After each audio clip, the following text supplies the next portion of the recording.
La saison 2024-2025 vient de s'achever, et comme chaque année, il est l'heure de faire les comptes. Entre révélation, confirmation et performance de haut niveau, certains joueurs ont clairement marqué les esprits.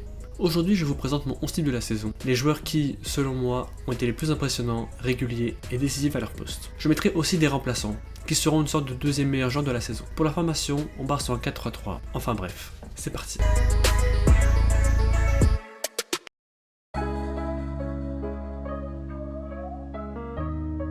Commençons par un des postes les plus durs dans l'ère du football moderne, le goal. En premier, j'ai pensé à Yann Sommer, qui a maintenant 36 ans et sur une saison folle avec l'Inter. Malheureusement aucun titre, mais des performances exceptionnelles, mis à part cette finale ratée. Où tu as peur, n'aie pas peur.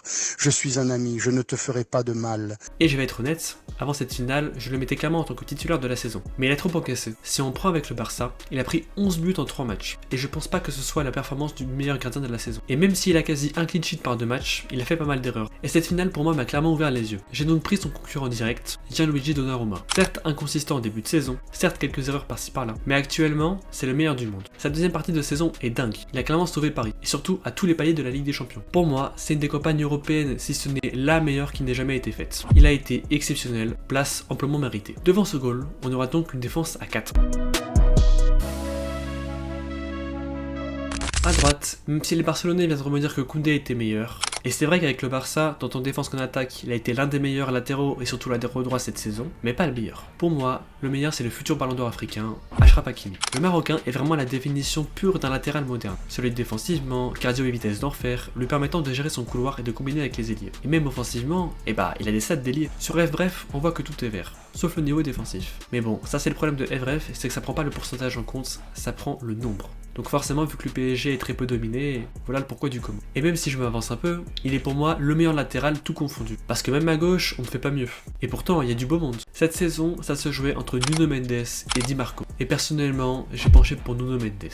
Comme son compère parisien, il est très solide, dans les meilleurs, tant défensivement qu'offensivement. Et pour moi, c'est ce côté défensif qui manque à Di Marco. Alors certes, c'est un piston, mais même, défensivement, il a du mal cette saison. Et encore une fois, certes, c'est rattrapé par la qualité en défense centrale de l'Inter, mais donc on ne peut pas dire qu'il a été le meilleur cette saison. C'est donc pour ça que je gardais la doublette parisienne sur les côtés. En parlant de défense centrale, là aussi il y avait de grands noms. Il y avait Bastoni, Marquinhos, Pacho, Saliba et Van Dijk. Et je commence par prendre Van Dijk. Si Liverpool prend la première ligue et finit premier de la phase de Ligue des Champions, c'est clairement en partie grâce à lui. Quand même à 34 ans, c'est toujours l'un des, si ce n'est le meilleur central cette saison. Place amplement méritée pour le géant néerlandais. Et en deuxième, je me sens un petit peu obligé de faire l'éloge de la défense l'Inter toute cette saison. Mis à part bien sûr encore une fois cette finale.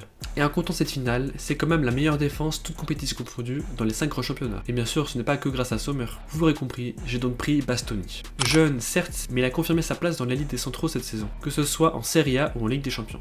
Notre duo Van Dijk-Bastoni allie jeunesse, expérience, duel aérien, mais surtout une lucidité défensive. Et voilà donc notre défense finie avec ces 4 joueurs. Passons à l'un des postes les plus importants, point de relais entre la défense et l'attaque, le milieu de terrain. Et pour le coup, j'avais pas mal de noms à dire. Barella, Bellingham, Bruno Fernandes, Rice, Pedri et Vitinha. En premier, pour moi le plus incontestable de cette liste, Pedri. C'est le meilleur milieu cette saison. Il n'y a pas un monde où il n'y est pas. Il contrôle le Barça et n'est certes pas le meilleur défensivement, mais offensivement, quel joueur. Un des meilleurs joueurs de la saison, tout poste confondu. Mais bien sûr, les fans du Barça, non, il ne serait pas Ballon d'Or. Mais bon, on vous connaît et vous aimez trop abuser, on le sait, on vous en veut pas. À côté de lui, je vais prendre un joueur hyper polyvalent, qui peut jouer en 6 ou en 8. Regista est maestro de son équipe. C'est l'une des raisons de leur succès. Je parle ici de Vitinha. Décrié à ses débuts au club, mais depuis qu'on lui a laissé de l'espace et du temps de jeu à son poste, il est l'un des meilleurs au monde. Cette saison, à côté de ses 2 potes ibériques, il a su sauver Paris et contrôler les matchs. Sa place me semble incontestable aussi. Et avec cela, il faudrait un joueur qui pourrait porter son équipe, la sauver et être un héros. Et qui d'autre de mieux ici que Bruno Fernandes, qui est pour moi le seul très bon joueur de United cette saison. Beaucoup plus offensif, il a sauvé les Red Devils et les a portés jusqu'en finale de Ligue Europa, alors que la tâche n'était clairement pas donnée. Pas du tout même. Vu leur place en Ligue, il a sûrement évité un scénario catastrophique chez les Red Devils, qui aurait tué le club. Et voilà notre milieu fini. Et pour le coup, je trouve qu'il est bien compatible. Passons au poste qui m'a donné le plus de fil à retordre, les attaquants. Là, j'avais beaucoup de joueurs à citer. Dembélé, Doué, Kvaratskhelia, Rafinha, Yamal, Mbappé, Salah, Gyökeres et Lautaro. La liste est longue, mais je ne garde que ceux qui sont aptes à être dans mon 11. À droite, j'ai longtemps hésité avec 2 joueurs d'un même club, car pour moi, Salah ne mérite pas d'être ici. Sa performance contre Paris joue clairement en sa défaveur. Il n'a pas su sauver son équipe quand il le fallait. Et pour les 2 restants, j'ai finalement choisi Yamal au lieu de Rafinha. À seulement 17 ans, il est l'un des meilleurs joueurs du monde, impactant dans le jeu, apportant son équipe quand il les fallait. Même en demi-finale en soi où c'est juste Sommer qui l'a dégoûté.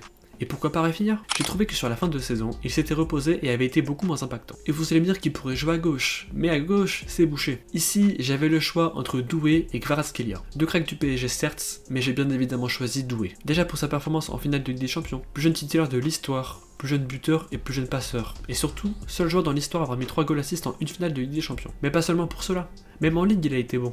Et j'en pense même face à Aston Villa où c'est lui qui marque le but de la révolte au match aller, donnant de l'air à Paris. Et pourquoi pas Maradona, pourriez-vous me dire? Eh bien, il est arrivé en hiver, et à Naples sans Coupe d'Europe, pour moi c'était impossible de le mettre ici. Surtout qu'il n'a pas forcément été meilleur que Doué sur ses 4-5 mois à Paris. Pas mal de loupés, mais c'est l'adaptation. Pour le moment, pour chaque poste, on avait le choix entre 2 joueurs. Là, pour le poste de buteur, c'est plus compliqué. Déjà, les 2 premiers joueurs à la course au soulier d'or, Gyökeres et Mbappé. Et je rajoute même les 2 finalistes de cette Ligue des Champions, Lautaro et Dembélé. Gyökeres, je le mets de côté très vite, car déjà, il n'a pas eu de Coupe d'Europe ou alors éliminé beaucoup trop tôt. Et même si on en avait eu une, il est en Liga NOS, et sans manquer de respect, eh ben il n'aurait pas sa place ici, même pas en remplaçant. Lautaro, lui, sa finale fait très tâche. Et même s'il a sauvé l'Inter pas mal de fois cette saison, il ne fera pas partie de mon 11, ni des remplaçants cette année, car les 2 devant méritent beaucoup plus, Mbappé et Dembélé. Et en titulaire entre les 2 Français, j'ai mis Dembélé. Même si le soulier d'or a fait une belle saison, c'est clairement en deçà de nos attentes. Et surtout, il n'a pas su sauver son équipe au moment opportun. Enfin, contre City oui, mais bon, le reste des matchs beaucoup moins. Alors que Dembélé, quel joueur. Si Vitinha était le moteur de Paris, Dembélé en serait l'héros. Il guide l'équipe,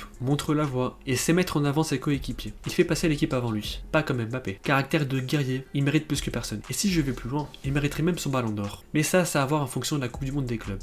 Et ça sera aussi le sujet d'une autre vidéo. Et voilà mon 11 final de la saison. Encore une fois, ce n'est que mon avis, et j'ai très sûrement tort. Dites-moi en commentaire ce que vous aurez changé. Aussi, je mettrai un commentaire épinglé sur votre avis sur ce genre de vidéo.